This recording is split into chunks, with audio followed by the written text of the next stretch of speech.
ಏ ಗುಂಗ್ರಿ ಗುಂಗ್ರಿ ಎದ್ದಾಳೆ. ಅದೇ ಏನ್ ಬೇಕಿತ್ತು? ನೀರೇನಾದ್ರೂ ಬೇಕಿತ್ತ ಕೊಡ್ಲಾ? ಕುಡಿಸ್ತೀಯಲ್ಲ ಚೆನ್ನಾಗಿ ನೀರ್ನ. ಚಿಂತಾಮಣಿ, ಯಾವಾಗ್ಲೇ ಬಂದೆ ನಿನ್ ಮನೆಗೆ? ಅದೇ ಅದು 1 hour ಆಯ್ತು. ಬಾಗ್ಲ ಯಾರ ತೆಗ್ದಿದ್ದು ನಿನಗೆ? ಮಾವ ಅತ್ತೆ. ಮಾವ ಇದಾರೆ ಅಂತ ಹೆಚ್ಕೊಂಡ್ಬಿಟ್ಟಿದ್ಯಲ್ಲ? ಯಾರನ್ ಕೇಳಿ ನೀನು ನನ್ ಸೊಸೆ ಮನೆಯಿಂದ ಹೊರಗಡೆ ಹೋದೆ ಅಲ್ಲ? ಅಲ್ಲಿರೋರೆಲ್ಲ ನನ್ನನ್ನು ಹೇಗ್ ನೋಡ್ತಿದ್ರು ಗೊತ್ತಾ? ಅತ್ತೇನು ಭಯನೇ ಇಲ್ಲ, ಹೇಳ್ದೆ ಕೇಳಿದ್ರೆ ಹೋಗ್ಬಿಟ್ಟಿದ್ದಾಳೆ ಅಂತ. ಅಯ್ಯೋ, ಮಾವನೇ ಹೇಳಿದ್ದು ಅತ್ತೆ 2 ದಿನ ಪೂಜಾ ಮನೇಲಿ ಇದ್ವಾ ಅಂತ. ಓ, ಅಂದ್ರೆ ನಾನು ಲೆಕ್ಕಕ್ಕೆ ಇಲ್ಲ ಅಲ್ವಾ? ಹಾಗಲ್ಲ ಅತ್ತೆ, ನಾನು ತಪ್ಪು ಮಾಡಿದೀನಿ. ನೀವು ನನಗ್ ಶಿಕ್ಷೆ ಕೊಡ್ತಾನೆ ಇದ್ದೀರಾ, ಅದ್ರ ಬಗ್ಗೆ ನನಗ್ ಯಾವ ಯೋಚನೆನೂ ಇಲ್ಲ. ಆದ್ರೆ ಯಾರ್ಯಾರ ಮುಂದೆನೋ ನನ್ಗೆ ತಲೆ ತಗ್ಸೋದಕ್ಕಾಗಲ್ಲ ಅತ್ತೆ. ಅತ್ತೆ, ನಾನ್ ಏನೇ ಮಾಡಿದ್ರು ಅದು ನಿಮಗೋಸ್ಕರ, ನಿಮ್ ಮಗನ್ ಗೆಲುವಿಗೋಸ್ಕರ, ಇನ್ನೊಬ್ರು ಮುಂದೆ ಸೋಲೋದಕ್ಕಲ್ಲ ಅತ್ತೆ. ಅವಳು ನನ್ ಸೊಸೆ, ಆದ್ರೆ ಆತ್ಮಾಭಿಮಾನ ನಂದು ಅತ್ತೆ. ಓಹೋ, ಎದ್ರು ವಾಟ್ಸಪ್ ಬೇರೆ ಶುರು ಮಾಡ್ಕೊಂಡಿದ್ಯಾ? ಪ್ಲೀಸ್ ಅತ್ತೆ, ದಯವಿಟ್ಟು ಈ ಕೋಪನ ಕಮ್ಮಿ ಮಾಡ್ಕೊಳ್ಳಿ. ನಾನು ನಿಮ್ ಮಗಳ ಹಾಗೆ ಅಲ್ವಾ? ಮತ್ತೆ ಅದಕ್ಕೆ ಹೇಳ್ಬೇಡ. ತಾಯಿಯ ನೋಡ್ಕೊಳ್ಳೋದಕ್ಕೆ ಏರಿಸ್ಬಿಟ್ಟಿಯಲ್ಲ, 2 ಬೆಳಿದು ಒಂದ್ ಕೆಂಪಗ್ ನಾಮನ. ಚಾಕು ಇಲ್ಲ, ಬ್ಲೇಡ್ ಇಲ್ಲ, ಬಿಟ್ಟಿಯಲ್ಲ ಕುತ್ಕೇನ. ಅತ್ತೆ, ನಿಮ್ಮನ್ನ ನಾನ್ ದೂರ ಮಾಡ್ಕೊಳ್ಳೋದಕ್ಕಾಗಲ್ಲ ಅತ್ತೆ. ನೀವ್ ಏನ್ ಶಿಕ್ಷೆ ಕೊಡ್ಬೇಕೋ ಅದನ್ನ ಒಂದೇ ದಿನ ಕೊಟ್ಬಿಡಿ. ಆದ್ರೆ ಪ್ರತಿದಿನ ಪ್ರತಿ ಕ್ಷಣ ನನಗೆ ಹೀಗೆ ಅವಮಾನ ಮಾಡ್ಬೇಡಿ ಪ್ಲೀಸ್. ನೀನ್ ಈ ಮನೆಗೆ ಬಂದು ಎಷ್ಟು ವರ್ಷ ಆಯ್ತು? 1.5 ವರ್ಷ ಆಯ್ತು ಅತ್ತೆ. ಅಂದ್ರೆ 544 ದಿನ. 544 ದಿನ ನೀನ್ ನನಗ್ ಮೋಸ ಮಾಡ್ಬೋದು, ಆದ್ರೆ ನಾನು ಶಿಕ್ಷೆ ಮಾತ್ರ ಒಂದೇ ದಿನದಲ್ಲಿ ಕೊಟ್ಟು ಮುಗಿಸ್ಬಿಡ್ಬೇಕಾ? ನನ್ನತ್ತ ಮಾತ್ರ ನೀನು ಕ್ಷಮೆನೆ ನಿರೀಕ್ಷೆ ಮಾಡ್ಬೇಡ ಗುಂಗ್ರಿ. ಸಮಯ ಬರ್ಲಿ ಕೊಡ್ತಾನೆ ಇರ್ತೀನಿ ನಿನಗೆ. ಓ ಹೌದಾ, ಕಂಗ್ರಾಟ್ಸ್. ಸರಿ ಸರಿ, ಓಕೆ ಶೋರ್ ಮಾತಾಡಿ ಹೇಳ್ತೀನಿ ನಿನಗೆ, ಆಯ್ತಾ? She's fine. Okay bye, take care. Ravi, ನನ್ ಕ್ಲೋಸ್ ಫ್ರೆಂಡ್ ಇದ್ದಾಳಲ್ಲ ರೂಪಾ, ಹಾ ಅವಳ್ದು. ಎಕ್ಸ್ಕ್ಯೂಸ್ ಮೀ, ನಿನಗ್ ನನ್ ಕ್ಲೋಸ್ ಫ್ರೆಂಡ್ ಬಗ್ಗೆ ಹೇಗೆ ಗೊತ್ತು? ಗೊತ್ತಿದೆ, ಅದ್ರಲ್ಲೇನಿದೆ? ಹೆಂಡತಿ ಕ್ಲೋಸ್ ಫ್ರೆಂಡ್ ಯಾರು ಅನ್ನೋದು ಗೊತ್ತಿರಲ್ವಾ ನನಗೆ? ಓ ಸರ್, ನನಗೆ ತುಂಬಾ ಫೀಮೇಲ್ ಕ್ಲೋಸ್ ಫ್ರೆಂಡ್ಸ್ ಇದಾರೆ, ಗೊತ್ತುತ್ತಾರೆ? ಅನುಶ್ರಾ, ಅನುಶ್ರೀ, ದೀಪಿಕಾ, ನಯನ, ಮಲೈಕಾ, ಮಲ್ಲಿಕಾ, ಅಷ್ಟೇ ತಾನೆ? ಇವ್ರ ಹೆಸರೆಲ್ಲ ಹೇಗ್ ಗೊತ್ತು ನಿನಗೆ? ಹಾ, ನಾನು ಫೋನ್ ಚೆಕ್ ಮಾಡ್ತೀನಿ, ನೀನು ಮೆಸೇಜಸ್ ಎಲ್ಲ ಫಾರ್ವರ್ಡ್ ಮಾಡ್ಕೋತೀಯಾ? ಹೇಗ್ ಗೊತ್ತು ನಿಂಗೆ? ಏ ಕೋತಿ, ನೀನ ತಾನೇ ಹೇಳಿರೋದು? ಸರಿ, ಹಾಗಿದ್ರೆ 3 ದಿನದ ಹಿಂದೆ ಊಟ ತಿಂದು ಕೈ ತೊಳ್ಕೊಂಡ್ಮೇಲೆ ಒಟ್ಟಿಗೆ ಮಲ್ಕೊಂಡು ಬೆಡ್ಶೀಟ್ ಹೊತ್ಕೊಂಡು ಕೈ ಹಿಡ್ಕೊಂಡು ಒಂದ್ ಮೂವಿ ನೋಡಿದ್ವಿ, ಗೊತ್ತಾ ನಿಂಗೆ? ಅವಾಗ ನಾನ್ ಹಾಕೊಂಡಿದ್ ನೇಲ್ ಪಾಲಿಶ್ ಕಲರ್ ಯಾವ್ದು? ಅದೆಲ್ಲ ಹೆಂಗ್ ಗೊತ್ತಿರುತ್ತೆ? ಹೌದಾ? ನಿನ್ಗೆ ಮದ್ವೆ ಆದ ಹೊಸತ್ರಲ್ಲಿ ನಾನ್ ಹೇಳಿದ್ ನನ್ ಫ್ರೆಂಡ್ಸ್ ಹೆಸರೆಲ್ಲ ನೆನ್ಪಿದೆ, ಬಟ್ ನಾನ್ ಹಾಕೊಂಡಿದ್ ನೇಲ್ ಪಾಲಿಶ್ ನೆನ್ಪಿಲ್ವ ನಿನ್ಗೆ? ಶ್ರುತಿ ಬಿಡು, ಕತ್ಲಲ್ಲಿ ನೇಲ್ ಪಾಲಿಶ್ ಕಲರ್ ಕಾಣಿಸಲ್ಲ, ಆದ್ರೆ ನಿನ್ ಮಾತ್ ಮೀರೋದಾಗ್ಲಿ ಮರೆಯೋದಾಗ್ಲಿ ನಾನ್ ಯಾವತ್ತೂ ಮಾಡಲ್ಲಪ್ಪ. ಹೌದಾ? ಇರ್ಲಿ, ಟೈಮ್ ಬಂದಾಗ ಸಿಕ್ಕಾಕೋತ್ಯ, ಸರಿಯಾಗಿ ಸಿಕ್ಕಾಕೋತ್ಯ ಮಗನೇ ಅಲ್ಲ, ಮಕ್ಕಳದ ಅಪ್ಪ ನಾನು. ಅದ್ ಬಿಡು, ಏನಂತೆ ಫೋನ್ ಮಾಡಿದ್ದು? ಅದೇ ನನ್ ಫ್ರೆಂಡ್ ರೂಪಾ ಇದ್ದಾಳಲ್ಲ, ಅವಳ ಮದ್ವೆ ಅಂತೆ. ಸೊ ನಿಮ್ ಮನೇಲಿ ಬ್ಯೂಟಿಷಿಯನ್ ಇದಾರಲ್ಲ, ಅವರಿಗೆ ಮೇಕಪ್ ಮಾಡ್ಲಿಕ್ಕೆ ಆಗತ್ತಾ ಅಂತ ನನಗೆ ಕೇಳಕ್ ಹೇಳಿದ್ರು. ಶ್ರುತಿ, ತುಂಬಾ ರಿಸ್ಕ್ ಇದೆ, ಮನೇಲಿ ಮೊದ್ಲೇ ಒಂದ್ ಕೋಲ್ಡ್ ವಾರ್ ನಡೀತದೆ. ಅಯ್ಯೋ, ಕೋಲ್ಡ್ ವಾರೋ ವರ್ಲ್ಡ್ ವಾರೋ ನನಗೇನಾಗ್ಬೇಕು? ಹೀಗೆ ಇದೆ ಅಂತ ನಾನು ರೋಹಿಣಿ ಅವ್ರಿಗೆ ತಿಳಿಸ್ತೀನಿ, ಮಿಕ್ಕಿದು ರೋಹಿಣಿ ಅವ್ರ ಡಿಸಿಷನ್, ಏನ್ ಮಾಡ್ತಾರೆ ಅಂತ. ಬೇಡ ಶ್ರುತಿ, ಅಮ್ಮ ತುಂಬಾ ಕೋಪ ಮಾಡ್ಕೊಂತಾರೆ. ಯಾರ ಮೇಲೆ? ನನ್ ಮೇಲ್ ಕೋಪ ಮಾಡ್ಕೊಂಡ್ರೆ ಅಷ್ಟೇ ಅವ್ರ ಕತೆ, ಗೊತ್ತಲ್ಲ? ಏನು ಹಿಟ್ಲರ್ ಅವರು? ಸರಿ ಬಿಡು, ನಿನ್ನಿಷ್ಟ. ನಿನಗೆ ಯಾರಾದ್ರೂ ಬುದ್ಧಿ ಹೇಳಕ್ಕಾಗತ್ತಾ? ನಡಿ. ಓಕೆ, ಮಾಲವಿ. ರೋಹಿಣಿ ಅವರೇ ಎಲ್ಲಿದ್ದಾರೆ? ರೋಹಿಣಿ ಅವರೇ, ಏನೋ ನೀವ್ ರೋಹಿಣಿ ಅವರಾ? ಹೆಡ್ರಿಗೆಲ್ಲ ಹೆಡ್ ಮಾಸ್ಟರ್ ತರ ಇದೆಯಲ್ಲೋ ಪ್ರಂಗ್ಯ, ನಿನಗಿದೆಲ್ಲ ಬೇಕೇನೇ? ಸೂರ್ಯ, ತುಂಬಾ ಕೆಟ್ಟ ಮಾಡ್ತಿದ್ಯಾ ಕಣ. ಏನ್ ಶ್ರುತಿ? ಆಕ್ಚುಲಿ ರೋಹಿಣಿ ಅವರೇ, ನನ್ ಫ್ರೆಂಡ್ ಮದ್ವೆ ಇದೆ. ಅಲ್ಲ, ಅದನ್ನೆಲ್ಲ ಅವಳಿಗೆ ಯಾಕೆ ಹೇಳ್ತಿರೋದು? ಹಾ, ಫ್ರೀ ಬಸ್ ಇದೆಯಲ್ಲ, ನೋಡ್ಕೊಂಡ್ ಬರ್ಲಿ ಅಂತ. ಶ್ರುತಿ ಪ್ಲೀಸ್, ಅದೇನಿದೆಯೋ ಅಷ್ಟು ಮಾತ್ರ ಮಾತಾಡು. ಮತ್ತೆ ನಾನ್ ಮಾತಾಡ್ತಿರೋದು ರೋಹಿಣಿ ಅವ್ರ ಜೊತೆ, ಯಾಕೆ ಎಲ್ರು ಮಾತಾಡ್ತಿದಾರೆ? ಅತ್ತೆ ನನ್ ತಾಯಿ ಇದ್ದಾಗೆ, ಅವ್ರ ಹತ್ರ ಬಾಯಿ ಮುಚ್ಕೊಂಡಿದ್ ಬಿಡ್ಬೇಕು. ಈ ತರ ಎಲ್ಲ ಅಟ್ಟಕ್ಕೆ ಕೆಲ್ಸದೆಲ್ಲ ಇಟ್ಕೋಬೇಡ, ಹಾಗೆಲ್ಲ ಮಾಡಿದ್ರೆ ಅಲ್ಲಿಂದನೇ ಆರಿ ನಿನ್ ತಲೆ ಮೇಲೆ ಕುತ್ಕೊಂಡು ಮೋಟಕ್ ಬಿಡ್ತೀನಿ. ಹಂಗೆ ನನ್ ಫ್ರೆಂಡ್ ರೂಪಾ ಅಂತ, ಅವಳ ಮದ್ವೆ, ಅವಳಿಗಲ್ದೆ ಅವಳ ಫ್ಯಾಮಿಲಿ ಮೆಂಬರ್ಸ್ಗೂ ಮೇಕಪ್ ಆಗ್ಬೇಕಿತ್ತು. ಒಳ್ಳೆ ಪೇಮೆಂಟೇ ಕೊಡಿಸ್ತೀನಿ, ಅದ್ ನನ್ ಜವಾಬ್ದಾರಿ. ಮಾಡ್ತೀರಾ ಅಲ್ವಾ? ಕಮಾನ್ ರೋಹಿಣಿ, ನಾನ್ ನಿಮ್ಮನ್ ಕೇಳ್ತೀರಾ, ನೀವ್ ಯಾಕೆ ಅತ್ತೆ ಕಡೆ ನೋಡ್ತಾ ಇದೀರಾ? ರೆಡ್ ಸಿಗ್ನಲ್ ಬಿದ್ದೋಗಿದೆ ಕಣವ್ವ, ಗ್ರೀನ್ ಕೊಡ್ಲಿ ಅಂತ ಕಾಯ್ತಾ ಇದಾರೆ. ಸೂರ್ಯ ಅವರೇ, ನೀವು ನನ್ ವಿಷಯದಲ್ಲಿ ಮಾತಾಡದೇ ಇದ್ರೇನೆ ಚೆನ್ನಾಗಿರತ್ತೆ. ಯಾಕೆ ರೋಹಿಣಿ? ಈ ಮನೆಗೆ ಅವ್ರು ಸಂಬಂಧಪಟ್ಟವ್ರಲ್ವಾ? ನನ್ನ ಜೀವನಕ್ಕೆ ಇವ್ರು ಸಂಬಂಧಪಟ್ಟವ್ರಲ್ಲ. ಬೇಡ ತಾಯಿ, ಹಾಗೆಲ್ಲ ಮಾತಾಡ್ಬಾರ್ದು. ಒಬ್ಬ ಸೂರ್ಯನ ಕೆಳಗಿರೋರಿಗೆಲ್ಲ ಒಂದೇ ಬೆಳಕು, ಹಾಗೆ ಒಂದ್ ಸೂರ್ಯನ ಕೆಳಗಿರೋರಿಗೆಲ್ಲ ಒಂದೇ ಬದುಕು. ಭೇದ ಭಾವ ಮಾಡಬಾರ್ದಮ್ಮ. ಇಷ್ಟು ದಿನ ಮಿಠಾಯಿ ತಿನ್ಸಿ ಮಿಲ್ಕ್ ಕುಡಿಸಿ ಮೆರೆಸಿದ್ನಲ್ಲ, ಮೆರಿತಾ ಇದ್ದಾರೆ ಮುಲ್ತಾನಿ ಮಿಟ್ಟಿ ಬಣ್ಣ ಚಿಟ್ಟೆ ತಂದು. ಆಯ್ತಮ್ಮ, ಅದನ್ನೆಲ್ಲ ಆಮೇಲೆ ಮಾತಾಡೋಣ. ಈಗ ಶ್ರುತಿ ಹೇಳಿದ ಕೆಲಸ ಮಾಡ್ತಿಲ್ವಮ್ಮ? ಅತ್ತೆ ಹೇಳಿದ್ರೇನೆ ನಾನ್ ಈ ಮನೆ ಹೊಸಲು ದಾಟೋದು. ಏನಮ್ಮ ಹಾಗಂದ್ರೆ? ನೀನು ಮನೆಗೆ ಬಂದಾಗಿನಿಂದ ಹೊರಗಡೆ ಏನೋ ಹೋಗೇ ಇಲ್ವಾಗಾದ್ರೆ? ಇಲ್ರ, 4 ಗೋಡೆ 4 ದಿಕ್ಕು 4 ಹೊತ್ತು ಊಟ ಅಢೇಯ. ಹೊರ ಏನಾದ್ರೂ ಹೆಜ್ಜೆ ಇಟ್ಬಿಟ್ರೆ 4 ಬಿಟ್ಬಿಡ್ತಾರೆ ಅಂತ ಬೊಯ್ಗಳು ಬೇರೆ. ಪಾಪ ಮಾವ, ಅವ್ರ ಶೋರೂಮ್ಗೂ ಹೋಗ್ತಿಲ್ಲ, ಯಾವಾಗ ನೋಡಿದ್ರು ಮನೇಲೇ ಇರ್ತಾರೆ ಮಾವ. ಓಹೋ, ನಿಮ್ಮ ಅತ್ತೆ ಪರ್ಮಿಷನ್ ಕಾದು ಕಾದು ಹೀಗಿರೋದೇನಮ್ಮ ನೀನು? ಹೌದು ಮಾವ. ಏನ್ ಶಾಂತಿ ಇದು? ಏನ್ ಮಾಡ್ಬೇಕು ಅಂತ ಹೊರಟಿದೀಯ ಮನೇಲಿ ನೀನು? ಅಯ್ಯೋ, ನಾನೇನ್ ಮಾಡ್ತಿದ್ದೀನಿ? ನಾನಾಯ್ತು ನನ್ ಪಾಡಾಯ್ತು ಅಂತಿದ್ದೀನಪ್ಪ. ಅಲ್ಲ ಕಣೆ, ಅವಳಿಗೆ ಶೋರೂಮ್ ಹೋಗ್ಬೇಡ ಅಂತ ಹೇಳಿದ್ಯಾ ನೀನು? ಹೌದು. ಯಾಕೆ? ನಾ ಇತ್ತೋಕೆ ಯಾಕೆ ಅಂತ ಕೇಳ್ತಿರಲ್ಲ, ಎಲ್ಲ ಗೊತ್ತಿದ್ದು. ಅಪ್ಪಪ್ಪ, ಇವಳ ಬಗ್ಗೆ ಗೊತ್ತಿಲ್ವಾ ನಿಂಗೆ? ಏನ್ ಸಾಮಾನ್ಯದ ಆಟನ ಆಡ್ತಾಳೆ ಇವಳು? ಇರ್ಬೋದು ಕಣೆ, ಆದ್ರೆ ತಪ್ಪನ್ನ ಕ್ಷಮಿಸ್ಬೇಕಲ್ವಾ? ನೀವು ಬೇಕಾದ್ರೆ ಕ್ಷಮಿಸ್ಕೊಳ್ಳಿ. ನನಗೆ 4 ಕಿಲೋಮೀಟರ್ ಇಲ್ಲ ಮನ್ಸು, ಅಂಗೈಯಾಗ್ಲೇ ಅಷ್ಟೇ ಇರೋದು. ಒಂದು ಸಲ ಮುಖವಾಡ ಕಳಿಸ್ಬಿಟ್ರೆ ಅಷ್ಟೇ. ನಾನ್ ನಿಮ್ಗೂ ಹೇಳ್ತಿದ್ದೀನಿ, ಕೇಳಿಸ್ಕೊಳ್ಳಿ. ಅವಳು ಆಡಿರೋ ಆಟನ ಮೋಸನ ನೀವು ಕ್ಷಮಿಸ್ಬೇಡಿ. ಗತಂ ನ ಶೋಚಯೇತ್ ಪ್ರಾಜ್ಞಃ ಅಂತಾರೆ. ಅಂದ್ರೆ ಕಳೆದು ಹೋಗಿದ್ದನ್ನ ಮರ್ತು ಬಿಡ್ಬೇಕು ಅಂತಾರೆ. ನಡೆದೋಗಿರೋದನ್ನ ಮರ್ತು ಬಿಡ್ಬೋದು, ಆದ್ರೆ ಕಲ್ತ್ ಪಾಠನ ಕಲ್ಸಿದ್ ಗುರುನ ಯಾವತ್ತೂ ಬರಿಬಾರ್ದು. ನಮ್ಮ ಕುಲನ ಗುರುಕುಲ ಮಾಡಿ ಸಾಲ್ ಪಾಠ ಹೇಳ್ಕೊಟ್ಟಿದ್ ಗುರುನೇ ಇವಳು. ಶಾಂತಿ, ಆ ಶೋರೂಮ್ ಓಪನ್ ಆಗೋ ಕಾರಣನೇ ಅವಳು ಕಣೆ. ಯಾಕೆ ಬಂದು ನೋಡಿದ್ ನಾನು ಬಂಡವಾಳ ನಿಂದು, ಅದಂಗಪ್ಪ ಅವ್ರು ಓಪನ್ ಮಾಡ್ದಂಗ ಆಗ್ಬಿಡುತ್ತೆ. ಬಾಯಿ ಮುಚ್ಕೊಂಡು ಇರ್ತೀಯಾ? ಇದೆಲ್ಲ ನೀನು ಹಿಂದೆ ಸೇರ್ಕೊಂಡು ಮಾಡಿರೋ ಪಜಿತಿ. ನನ್ ವಿಷಯಕ್ಕೆ ಬರ್ಬೇಡ, ನಮ್ ವಿಷಯಕ್ಕೆ ಬರ್ಬೇಡ ಅಂತ ಪ್ರವಾಸ ಬಡ್ಕೊಂಡೆ. ಬಂದು ನಮ್ ಜೀವನ ನಮ್ ನೆಮ್ಮದಿ ಎಲ್ಲ ಹಾಳು ಮಾಡ್ಬಿಟ್ಟಲ್ಲ. ಇವಾಗ ನಿಮ್ಮಿಬ್ರು ಹೊಟ್ಟೆ ತಣ್ಣಗಿದ್ಯಾ ಇಲ್ಲ ಉಳಿತಿದ್ಯಾ? ಯಾಕೆ ಇವನ್ ಮೇಲೆ ರೆಕ್ಕೆ ಬಿಟ್ಟಿರೋದ್ ನೀನು? ನೀನ್ ಸುಮ್ನೆ ಇರಪ್ಪ. ಯಾವಾಗ ನೋಡಿದ್ರು ರೋಹಿಣಿ ಎಲ್ಲಿ ಹೋಗ್ತಾಳೆ, ಏನ್ ಮಾಡ್ತಾಳೆ, ಯಾರ ಜೊತೆ ಮಾತಾಡ್ತಾಳೆ ಅಂತ ಅವ್ರ ಹಿಂದೆ ಬಿದ್ದು ನನ್ನ ಜೀವನ ಬಿದ್ದು ತಂದ್ಬಿಟ್ನಲ್ಲ. ಲೇ ಸೂರ್ಯ, ದೇವ್ರು ನನ್ನೊಬ್ಬ ಇದಾನ್ ಕಣೋ. ಇವತ್ತು ನಾನು ಅನುಭವಿಸ್ತಿರೋ ನೋವು ದುಃಖ ನಾಳೆ ದಿನ ನೀನು ಅನುಭವಿಸ್ತೀಯ, ನೋಡ್ತಾ ಇರು.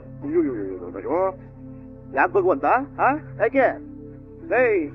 ಮೋಸ, ಅನ್ಯಾಯ, ದಗ ಎಲ್ಲ ನೀನು ಎಂಜಾಯ್ ಮಾಡ್ತಾ ಇದ್ ಮೇಕಪ್ ವುಮೆನ್ ತರ ಅದು ಕಳಿಸಿ ಒರಿಜಿನಲ್ ಫೇಸ್ ಇದು. ಇಷ್ಟೆಲ್ಲ ಆದ್ಮೇಲೂ ಇದ್ರ ಜೊತೆ ಹಾಯಾಗಿರುವಂತ ಬಿಟ್ಟಿದೀವಲ್ಲ, ಇವಾಗ ನಿನಗೆ ಜ್ಞಾನಗಳು ಎತ್ಕೊಂಡ್ಬಿಟ್ಟಿದೆ ಅಲ್ವೇನಾ? ನಮ್ಮ ಜೀವನದ ಬಗ್ಗೆ ತಲೆ ಕೆಡಿಸ್ಕೊಳ್ಳೋದಕ್ಕೆ ನೀವ್ ಯಾರೋ? ನಿಮ್ಗೆ ಏನ್ ಅಧಿಕಾರ ಇದೆ ಬಗ್ಲೇ?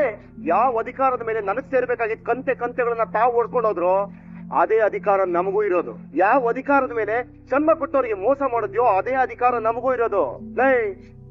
ಮನೆಗೆ ಮಿಡದೆ ಬಂದ್ರೆ ಟವಲ್ ಅನ್ನು ಹೊಡೆದು ಆಚೆ ಹಾಕ್ತಿವಿ. ಮಗಂದು ಹಾವು ಬಂದ್ರೆ ಸುಮ್ನೆ ಇದ್ಬಿಡ್ಬೇಕೇನೋ? ಅದಕ್ಕೆ ಹೊಡೆದು ಸಾಯಿಸ್ಬಿಡ್ತೀಯಾ? ಇಲ್ಲಪ್ಪ, ನಾಗರ ಬಂದ್ಬಿಟ್ಟಿದೆ ಅಂತ ನಾಗರ ಪಂಚಮಿ ಮಾಡ್ಬಿಡ್ತೀವಿ. ಕೇಳೋದ್ ನೋಡೋದೇ ದೂತ ಪುತ್ರ ಕಂ ಸುಪುತ್ರ. ಹೊರಟ ಕೇಳಿಸ್ಕ, ಈ ಹಾವಿಗೆ ಹಲ್ಲು ಕಿತ್ ಕೊಟ್ಟಿದೀನಿ. ಇವಾಗ ಹಾವಿಂದ ಏನು ತೊಂದರೆ ಇಲ್ಲ, ತಾವು ಆರಾಮಾಗಿ ಜೀವನ ಮಾಡ್ಕೋಬಹುದು. ಈ ಹಾವಿಗಿರೋದು 2 ಹಲ್ಲಲ್ಲ ಸೂರ್ಯ. ಕಿತ್ತಾಕಿದೀನಿ, ಖುಷಿಯಾಗಿರ್ತೀನಿ ಅನ್ನೋದಕ್ಕೆ 32 ಹಲ್ಲು. ನನ್ನ ಸಹಾಯಕತೆನ, ನಾನು ಪಟ್ಟು ನೋವನ್ನ ನೀನು ಹೀಗೆ ವಿಚಾರಿಸ್ಕೋತೀಯ ಅಂತ ಅನ್ಕೊಂಡಿರ್ಲಿಲ್ಲ. ನಾನು ಕಷ್ಟಪಟ್ಟು ಕಟ್ಕೊಂಡಿರೋ ಬದುಕನ್ನ ಒಡೆದು ಹಾಕಿದ್ಯಾ. ನಿನ್ನ ನೆಮ್ಮದಿಯಾಗಿರೋದಕ್ಕೆ ಬಿಡಲ್ಲ ನಾನು. ಭಯ ನೀನ್ ನೋಡಪ್ಪಯ್ಯ ಆ ಒಮ್ಮನ್ ಮುಖಾನ ಹೌದು, ಮನ್ಸಲ್ಲೇ ಏನೋ ಬೈಕೋತಾಳೆ. ರೇ, ನೀ ತಲೆ ಹರಟೆ ಮಗನ್ಗೆ ಹೇಳ್ಬಿಡಿ, ಎಲ್ಲಾ ವಿಷಯಕ್ಕೂ ತಲೆ ಹಾಕೊಂಡ್ ಬರ್ಬೇಡ ಅಂತ. ಅಯ್ಯವ್ವ, ನನಗಂತೂ ಟೈಮ್ ಇಲ್ಲ ರೋಹಿಣಿ ಅವ್ರೆ. ನಿಮ್ ಕೈಲಿ ಈ ಕೆಲಸ ಆಗುತ್ತೋ ಇಲ್ವೋ ನನಗೆ ಹೇಳ್ಬಿಡಿ, ನಾನು ನನ್ನ ಫ್ರೆಂಡ್ಗೆ ಹೇಳ್ಬೇಕು. ನಾನು ಹೇಳೋದು ಹೇಳಿದೀನಿ ಶ್ರುತಿ ಅವ್ರೆ. ಅಮ್ಮ ಒಪ್ಕೊಮ್ಮ, ಇದು ಎಷ್ಟ್ ದಿನ ಅಂತ ನಮ್ಮ ಮನೇಲೆ ಕೂರಿಸ್ತೀಯಾ? ತಪ್ಪು ಶಾಂತ್, ತುಂಬಾ ದೊಡ್ಡ ತಪ್ಪು. ಒಬ್ಬ ವ್ಯಕ್ತಿ ಸ್ವಾತಂತ್ರ್ಯ ಕಿತ್ಕೊಳ್ಳೋದು ನಿಜವಾಗ್ಲೂ ಮನುಷ್ಯತ್ವ ಅಲ್ವೇ ಇಲ್ಲ. ನಿನ್ನ ಮಗನ್ ಶ್ರೇಯಸ್ಗೆ ಬದುಕಿಗೆ ಸಾರಥಿ ಆದವಳು ಕಣೆ ಅವಳು. ಅವಳನ್ನ ಹೀಗೆ ಜೈಲಲ್ಲಿ ಕೂಡ ಹಾಕೋದು ಒಳ್ಳೇದಲ್ಲ ಕಣೆ. ಅದೇ ನಾನು ಹೊಟ್ಟೆ ಉರ್ದೋಗಾಗ್ ಮಾಡ್ತಿರೋದು. ನೀವು ಟ್ರೈನ್ ಡ್ರೈವರು, ದಿನ ಬೆಳಗ್ಗೆ ಕೆಲ್ಸಕ್ಕೆ ಹೋಗ್ಬೇಕಾದ್ರೆ 3 ಮಕ್ಳಿಗೂ ಕೊಟ್ಟು ಹೋಗ್ತಿದ್ದು ಮುತ್ತು ಮಾತ್ರ. ಈ ಪರೋಡಿ ಅಲ್ಲಲ್ಲಿ ಟಪ್ಪಲ್ಲಿ ಹೊಡ್ಕೊಂಡಿದ್ದ. ಇವನು ಹಾಲು ಕುಡಿಯೋ ಮಗು. ಬುದ್ಧಿ ಬಂದಿದ್ದು ಮನೋಜನ್ ಮಾತ್ರನೇ. ಗೊತ್ತೇನ್ರಿ? ಗೊತ್ತಾ ನಿಮ್ಗೆ ನಾನು ಅವನ್ನ ಹೇಗ್ ಸ್ಕೂಲಿಗೆ ಕರ್ಕೊಂಡು ಹೋಗ್ತಿದ್ದೆ ಅಂತ ಗೊತ್ತಾ? ಅಂಗಾಲ್ ಕಿತ್ತು ರಕ್ತದ ಹೆಜ್ಜೆ ರೋಡ್ ತುಂಬಾ ಇರೋದು. ಹೋಗೋರು ಬರೋರೆಲ್ಲ ನೀನ್ ಇಷ್ಟು ಕಷ್ಟ ಪಡ್ತಿದ್ಯಲ್ಲಮ್ಮ, ನಾಳೆ ನಿನ್ ಮಗ ವಿದ್ಯಾವಂತ, ದೊಡ್ಡ ವಿದ್ಯಾವಂತ ಆಗೇ ಆಗ್ತಾನೆ ಅಂತ ಹೇಳ್ತಿದ್ರು. ಹಗಲು ರಾತ್ರಿ ಇವ್ನು ಮುಂದೆ ಕೂತು ಓದ್ಸಿದೀನಿ, ಬರ್ಸಿದೀನಿ, ಪಾಠ ಕಲ್ಸಿದೀನಿ. ಇವತ್ತು ನನ್ನ ಮಗನ ಉದ್ಧಾರಕ್ಕೆ ಇವಳು ಕಾರಣ ಅಂತ ಹೇಳ್ತಿದ್ದೀನಿ. ನೀವು ನನ್ನ ಮಗ ಸ್ವತಂತ್ರವಾಗಿ ಬದುಕ್ತಾನೆ, ತಾನೇ ಎಲ್ಲ ಕೆಲಸ ಮಾಡ್ತಾನೆ. ಒಂದ್ ಮಾತು ಹೇಳ್ತೀನಿ ಕೇಳಿಸ್ಕೊಳ್ಳಿ, ರಾಜನಿಂದ ರಾಜ್ಯ, ರಾಜ್ಯ ಇದ್ರೇನೆ ಮಂತ್ರಿ, ಮಂತ್ರಿಯಿಂದ ರಾಜ, ರಾಜ ದರ್ಬಾರಲ್ಲ. ನನ್ನ ಮಗ ಸ್ವತಂತ್ರವಾಗಿ ಬದುಕ್ ತೋರಿಸ್ತಾನೆ. ಆಗ ಅವ್ನು ಸ್ವತಂತ್ರವಾಗಿರ್ಬೇಕು ಅಂದ್ರೆ ಇವಳು ನನ್ನ ಮಗ ಇರೋ ಕಡೆ ಬರ್ಬಾರ್ದು. ಇವಳಿದ್ದಾನೆ ನನ್ನ ಮಗ ಉದ್ಧಾರ ಆದ ಅನ್ನೋ ಮಾತೇನಾದ್ರೂ ನನ್ನ ಕಿವಿಗ್ ಮತ್ತೆ ಬಿತ್ತೋ ಏನ್ ಮಾಡ್ತೀನಿ ಅಂತ ನನ್ಗೆ ಗೊತ್ತಿಲ್ಲ. ಮನೋಜ, ನಿನ್ ಹಿಂದೆ ಇವಳು ಬೇಕೇನೋ? ಶೋರೂಮ್ ಇವಳು ಹಿಂದೆ ನಡಿಯಲ್ವಾ ಹೇಳು? ಇಲ್ಲಮ್ಮ, ಶೋರೂಮ್ಗೆ ನಾನು ಒಬ್ಬನೇ ಹೋಗ್ತೀನಿ, ಏನು ಸಮಸ್ಯೆ ಇಲ್ಲ. ಅಮ್ಮನ ಮಗ, ಇದೊಂದು ವಿಷಯಕ್ಕೆ ಅವ್ರನ್ನ ಮೆಚ್ಕೋಬೇಕು ನೋಡಪ್ಪ. ಸಕ್ಕರೆ ಕಡ್ಡಿ ತುಂಡ್ರಿಸಿ ಅದನ್ನ ದಾಟ್ಬೇಡ್ರು ಅಂತಂದ್ರೆ ಸಾಕು, ಯಾವ್ದೇ ಕಾರಣಕ್ಕೂ ಅದನ್ನ ದಾಟೋದಿಲ್ಲ ಅವನು. ಅದಕ್ಕೆ ದೇವರವನಿಗೆ ಅಷ್ಟು ಒಳ್ಳೇದ್ ಮಾಡ್ತಾ ಇರೋದು. Good good good good, continue ಮಾಡಪ್ಪ, ಕಂಟಿನ್ಯೂ ಮಾಡಪ್ಪ. ಹಲೋ ಅಮ್ಮ, ನಿನ್ ಗಂಡನ್ನ ಹೊಗಳ್ತಾ ಇದೀನಿ, ನಿನ್ನೇನು ತೆಗಳ್ತಾ ಇಲ್ಲ. ಆಯ್ತು, ನೀನು ಮನಸ್ಸಲ್ಲಿ ಇಂಥ ಸುದೇಶ ಇದ್ರೆ ಅದು ಸರಿನೇ, ಆದ್ರೆ ಇವಳು ಮನೆ ಬಿಟ್ಟು ಹೊರಗೆ ಓಡಾಡಬಾರ್ದು ಅನ್ನೋದು ಯಾವ ಸೀಮೆ ನ್ಯಾಯ?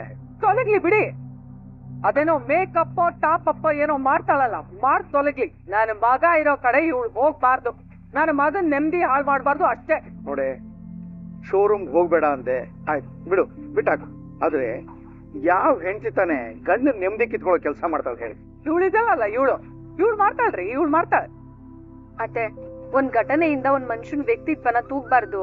ನೀವು ಮಾತಾಡ್ಬೇಡಿ ಅಂತ ಎಷ್ಟು ಸಲ ಹೇಳಿದೀನಿ. ನಿಮ್ಗೂ ನಿಮ್ ಗಂಡಂಗೂ ಎಷ್ಟು ಸಲ ಹೇಳ್ಬೇಕು? ನೋಡಿ, ನಮ್ ಜೀವನದಲ್ಲಿ ನೀವ್ ಬರ್ಬೇಡಿ. ಅತ್ತೆ ನನಗ್ ಹೊರಗೆ ಹೋಗೋದಕ್ಕೆ ಹೇಳಿದ್ರು ತಾನೆ, ಅಷ್ಟು ಸಾಕು. ಯಾವನ್ಗೆ ಬೇಕು ನಿನ್ ಥ್ಯಾಂಕ್ಸ್? ಇದನ್ನೇ ನೆಪ ಮಾಡ್ಕೊಂಡು ನಾನ್ ಸರಿಗಿಂದ ಬಂದ್ಯೋ ಸರಿ ಇರಲ್ಲ ಹೇಳ್ಬಿಡ್ತಾ ಇದ್ದೀನಿ. ವಾಟ್ ಇಸ್ ದಿಸ್ ರೋಹಿಣಿ ಅವ್ರೆ? ನೀವ್ ಮಾಡೋ ಕೆಲ್ಸಕ್ಕೂ ನಿಮಗ್ ಪರ್ಮಿಷನ್ ಬೇಕಾ? ಹೌದು, ಅತ್ತೆ ಪರ್ಮಿಷನ್ ಬೇಕಿತ್ತು. ಅದು ಸುಳ್ಳು ಹೇಳಿರ್ಬೋದು, ಆದ್ರೆ ಈ ಮನೆಯವ್ರನ್ನ ಪ್ರೀತಿಸಿದ್ದು, ಅತ್ತೆನ ದೇವ್ರು ಅನ್ನೋ ಹಾಗೆ ನೋಡಿದ್ ಯಾವ್ದು ಸುಳ್ಳಲ್ಲ. ಸೂರ್ಯಂಗೆ ಚಂದ್ರಂಗೆ ಗ್ರಹಣ ಹಿಡಿಯತ್ತೆ ಅಂತ ಗೊತ್ತಿತ್ತು. ಇನ್ನೇನಪ್ಪ, ನಮ್ಮ ಮನೇಲಿ ನಕ್ಷತ್ರಗಳಿಗೂ ಗ್ರಹಣ ಹಿಡಿತಾ ಇದೆ. ಇದೆಲ್ಲ ಯಾವ ಕಾಲಕ್ಕೆ ಬಿಟ್ಟು ಹೋಯ್ತದೋ ನೀವು. ಮಾವ, ನೀವ್ ಮಾತ್ರೆ ತಗೊಳ್ಳಿ, ತಿಂಡಿ ತಂದು ಕೊಡ್ತೀನಿ. ಇಲ್ಲಮ್ಮ, ಇವತ್ತು ಯಾಕೋ ಮನಸ್ಸು ತುಂಬಾ ಉದ್ವೇಗಗೊಂಡಿದೆ, ಸ್ವಲ್ಪ ಹೊತ್ತು ಹೋಗ್ಲಿ, ಆಮೇಲೆ ತಗೋತೀನಿ. ರವಿ, ನಾನು ನನ್ನ ಫ್ರೆಂಡ್ ಫೋನ್ ಮಾಡಿ ನಿಮ್ ಅದಕ್ಕೆ ಬರ್ತಾರೆ ಅಂತ ಹೇಳ್ಬಿಡ್ತೀನಿ. ಕೆಲಸ ಮಾಡಿದಾಗ ಸುಸ್ತಾಗತ್ತೆ ಅಂತ ನನಗೆ ಗೊತ್ತಿತ್ತು, ಬಟ್ ಕೆಲಸ ಕೊಡೋದಿಕ್ಕೂ ಸುಸ್ತಾಗತ್ತೆ ಅಂತ ನಂಗೆ ಇವತ್ತೇ ಗೊತ್ತಾಗಿದ್ದು. ಅಪ್ಪ ದೇವ್ರೇ. ಓ ಕನಕ, ಬಾ, ಮಾತ್ರೆ ಕೊಟ್ಟು ಹೋಗೋಣ ಅಂತ ಬಂದೆ ಅಮ್ಮ.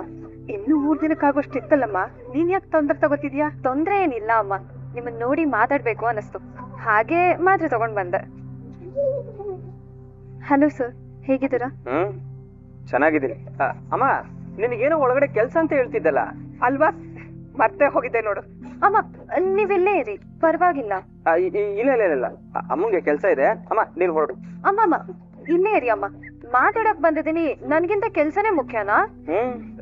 ಕೆಲವು ಸಲ ಮುಖ್ಯವಾದದ್ದನ್ನ ಕಾಯಿಸಿ ಸತಾಯಿಸಿ ಪಕ್ಕಕ್ಕಿಡೋರೆ ಈ ತರ ಮಾತಾಡೋದು. ಅಲ್ಲ, ಏನು ಅದು? ಏನಿಲ್ಲಮ್ಮ, ಏನಿಲ್ಲ. ಅಮ್ಮ, ಎಲ್ಲಾ ಕೆಲ್ಸ ನೀವೇ ಮಾಡ್ಕೋತೀರಾ? ಬೇರೆ ದಾರಿ ಇಲ್ವಲ್ಲಮ್ಮ. ಆದಷ್ಟು ಬೇಗ ಇವನಿಗೆ ಮದುವೆ ಮಾಡಿ ಸೊಸೆನ ಮನೆ ತುಂಬಿಸ್ಕೊಂಡ್ರೆ ನನ್ ಕಷ್ಟ ಕಡಿಮೆ ಆಗುತ್ತೆ ಅನ್ಕೋತೀನಿ. ಆದ್ರೆ ಈ ನನ್ ಮಗ ಮದುವೆ ಆಗಕ್ಕೆ ಮನ್ಸೇ ಮಾಡ್ತಾ ಇಲ್ಲ. ಮನಸ್ಸಾಗಿದೆ ಅಮ್ಮ, ಆದ್ರೆ ಅವ್ರ ಮನಸ್ಸು ಮಾಡ್ಬೇಕಷ್ಟೆ. ಯಾರ್ ಮನ್ಸ್ ಮಾಡ್ಬೇಕು ಹೇಳು, ನಾನೇ ಮಾತಾಡ್ತೀನಿ.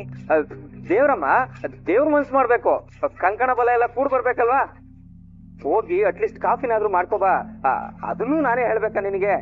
ಸಾರಿ ಕಂದ, ನಾನು ಈಗ್ಲೇ ಕಾಫಿ ಮಾಡ್ಕೊಂಡ್ ಬರ್ತೀನಿ, ನೀವಿಬ್ರು ಮಾತಾಡ್ತಾ ಇರಿ. ಕೂತ್ಕೊಳ್ಳಿ.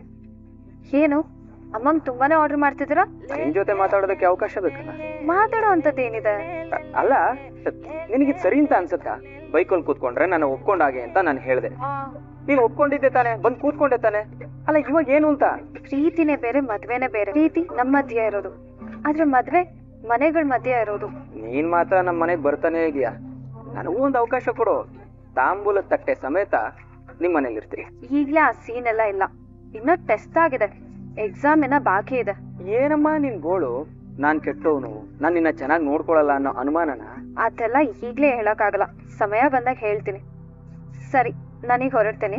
ಇರು ಇರು ಇರು ಇರು, ಅಮ್ಮ ಕಾಫಿ ಮಾಡ್ತಾ ಇದಾರೆ, ಕುಡಿ, ಆಮೇಲೆ ನಾನೇ ನಿನ್ನ ಡ್ರಾಪ್ ಮಾಡ್ತೀನಿ. ಅಯ್ಯೋ, ನಿಮ್ಗೆ ಯಾಕೆ ಕಷ್ಟ? ಅದು ಕಷ್ಟ ಅಲ್ಲ, ಇಷ್ಟ. ಇರಿ, ಹೆಲ್ಮೆಟ್ ತಗೋಬರ್ತೀನಿ. ತಗೋ. ಥ್ಯಾಂಕ್ಸ್ ಅಮ್ಮ. ಏನೋ ಇಷ್ಟಪಡ್ತಾ ಇರ? ಅಲ್ಲಗೆ ಹೇಳ್ಕೊಳಕ್ಕೆ ಕಷ್ಟಪಡ್ತಿದ್ದಾಳೆ. ನಾನೇ ಮಾತಾಡ್ಲಾ? ಬೇಡ ಬೇಡ ಬೇಡ.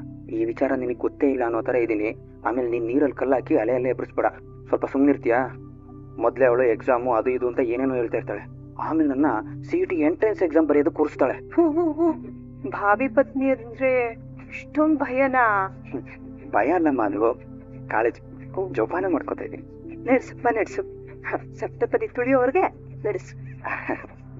ಅದು ಆದಷ್ಟು ಬೇಗ ಆಗಿ. ನೀನು ಹುಷಾರಮ್ಮ, ನಾನು ಅವ್ರನ್ನ ಡ್ರಾಪ್ ಮಾಡಿ ಬರ್ತೀನಿ. ಸರಿ, ನೀನು ಹುಷಾರು. ಬಾಯ್. ಹೋಗೋಣ. ಅಲ್ಲ, ರೋಡ್ ಖಾಲಿ ಇದೆ, 40 ಕಿಲೋಮೀಟರ್ ಸ್ಪೀಡಲ್ಲಿ ಹೋಗ್ತಿದ್ರಲ್ಲ, ಸ್ವಲ್ಪ ಬೇಗ ಹೋಗಿ. ರೂಲ್ಸು ಕನಕ, ರೂಲ್ಸು. ನಾನೊಬ್ಬ ಟ್ರಾಫಿಕ್ ಪೊಲೀಸ್ ಆಗಿ ನಾನೇ ರೂಲ್ಸ್ ನ ಬ್ರೇಕ್ ಮಾಡೋದಕ್ಕಾಗತ್ತಾ? ಸರಿಯಾಗಿ ಸಿಕ್ಕಿದಿರ ಬಿಡಿ. ಇಷ್ಟಪಟ್ಟವ್ರಿಗೋಸ್ಕರ ಸಣ್ಣ ರೂಲ್ಸ್ ಚೇಂಜ್ ಮಾಡಕ್ಕಾಗಲ್ಲ? No way.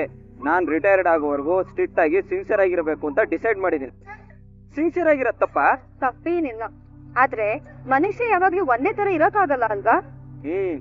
ಡಾಕ್ಟ್ರು ಮನುಷ್ಯತ್ವ ಅಂತ ಕೂತ್ರೆ ಆಪರೇಷನ್ ಮಾಡೋದಕ್ಕಾಗತ್ತಾ? ಕಟ್ ಮಾಡೋದು, ಸ್ಟಿಚ್ ಮಾಡೋದು ಅವ್ರ ಪ್ರೊಫೆಷನಲ್. ಅದರಿಂದ ಪೇಷಂಟ್ಗೆ ಒಳ್ಳೇದೇ ಆಗುತ್ತೆ. ಪೊಲೀಸು ಅದೇ ತರ ಕಾನೂನ ನೀಟಾಗಿ ಪಾಲನೆ ಮಾಡಿದ್ರೆ ಸೊಸೈಟಿ ಕರೆಕ್ಟ್ ಆಗಿರುತ್ತೆ. ದೇವ್ರು ಕಣ್ರಿ ನೀವು. ನಿಮ್ಮನ್ ಮದ್ವೆ ಆಗೋಳು ಪುಣ್ಯ ಮಾಡಂತಾಳ. ಆ ಪುಣ್ಯವಂತೆ ನೀವೇನೆ, ನೀವು ಮನಸ್ಸು ಮಾಡ್ಬೇಕಷ್ಟೇನೆ. ಇದ್ ನಮ್ ಕನ್ಕ ಅಲ್ವಾ? ಯಾರ್ ಜೊತೆ ಹೋಗ್ತಿದ್ದಾಳ?